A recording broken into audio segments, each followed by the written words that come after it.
Ketika kapal selam Nanggala 402 hilang tanpa signal radar untuk rescuer, para tim pencari dan penyelamat tidak bisa mendeteksinya. Kemungkinan terburuk kapal ini mati mesin, blackout, sehingga crack under pressure, terkoyak di bawah tekanan. Oh ya, tim lapangan Mahakarya telah berkontribusi banyak membantu Basarnas terus mencari lokasi kapal selam Nanggala. Setiap 2 jam saya mendapatkan laporan langsung setiap saat dengan harap-harap cemas. Putra bangsa terbaik dalam kapal selam tua harus dapat diselamatkan dan ditemukan. Akhirnya diketemukan. Kapal selam tersebut terbelah, crack di bawah tekanan. Inna lillahi wa inna ilaihi rajiun. Gugur 53 kesatria laut dalam menjalankan tugas negara. Ini sebuah tamparan. Ini no joking, bukan barang candaan. Karena ada 2 hal langsung kita sebagai orang awam bertanya atas apa yang terjadi. Pertama adalah Panglima TNI dan Kasal mesti mengklarifikasi 2 hal, kelebihan muatan dan lokasi latihan. Jurnalis The Drive Thomas Newdick mengutip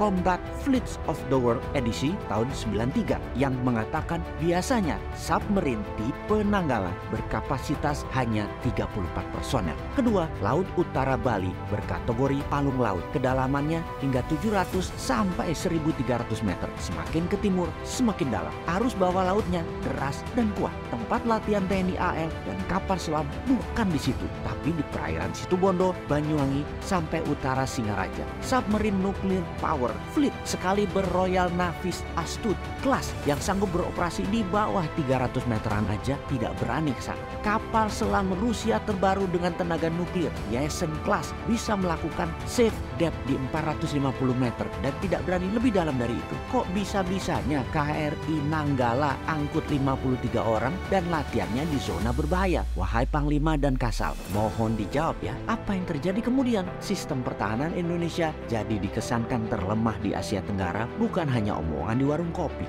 Memang lemah, seakan dalam 7 tahun ini tidak mendapatkan porsi yang sepadan. Sepertinya loh ya, bahkan Menteri Pertahanan dipertanyakan status ke-TNI-annya, hingga kemampuan Panglima TNI di dalam strategi membangun kekuatan pertahanan juga dipertanyakan. Sahabat, untuk meringkas masalah kapal selam Nanggala 402, jangan jauh-jauh melihatnya seperti para pengirim berita hoaks yang mengatakan diserang drone bawah laut Tiongkok lah, diterpedo lah, ada kapal selam Perancis lah menyerang, ada perang laut akan terjadi, sabotase. Jawabannya bukan semua di atas. Atau perkiraan yang kedua, karena adanya masalah maintenance dan spare part yang jatahnya sering digunting karena sistem pertahanan dikatakan tidak ada dana, kalaupun ada prioritasnya bukan untuk pemeliharaan, dan masalah lain lagi yaitu sangat banyak dugaan korupsinya dalam urusan alat utama sistem pertahanan alutsista ini. Akibatnya Nanggala blackout, tak bisa baca arah dan macam-macam yang berakibat kecelakaan tersebut. Jadi kalau diringkas dugaan kedua, lemahnya pertahanan kita karena unsur korupsi di departemen dan lembaga terkait.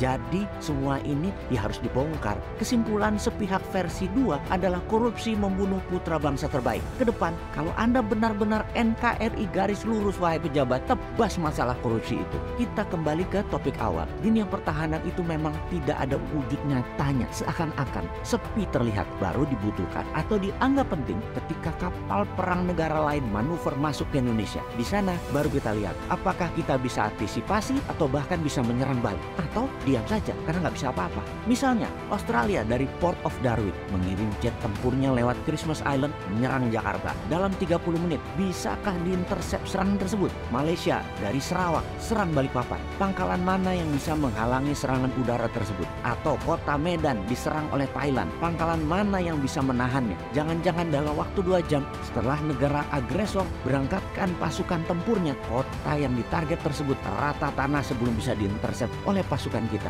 Bayangkan, alat-alatnya tua semua, sisa-sisa orde baru pun masih ada. Maintenance perawatannya hanya gonta-ganti spare part yang selalu terlambat. Indonesia ini negara maritim, angkatan lautnya harusnya terkuat di dunia, namun miris. Pencurian hasil laut oleh negara lain masih terjadi di banyak laut di Indonesia. Puncaknya kapal selam Nanggala 402 beserta kesatria lautnya gugur. Industrial military complex harusnya ada di Indonesia saat ini. Selain untuk secara fisik mengendalikan wilayah Indonesia, juga membuat efek gentar negara lain. Lalu sebagai syarat mutlak, semua harus diproduksi dalam negeri. Indonesia harus menambah kekuatan perang dan pertahanan, juga bentuk perang non-militer harus juga dikuatkan 10 kali lipat dari saat ini. Seperti informational warfare, trade warfare, biological warfare, digital IT warfare, dan banyak lagi bentuk perang modern harus kita kuatkan kalau Indonesia mau menjadi negara superpower. Itulah mengapa New Mind akan merubah Departemen Pertahanan menjadi Departemen Perang. Dari defense menjadi offense. Itu semua adalah kebijakan luar negeri, ofensif. Itulah sebabnya kalau sistem bernegaranya yang diagungkan adalah old mind yang hanya bisa berhutang. Itu saja pikirannya. Itu old mind berpendapat itu kuno. Membangun perlu dolar itu kuno. Membangun perlu asing itu kuno. Untung kalian punya ribuan buzzer yang dibayar miliaran.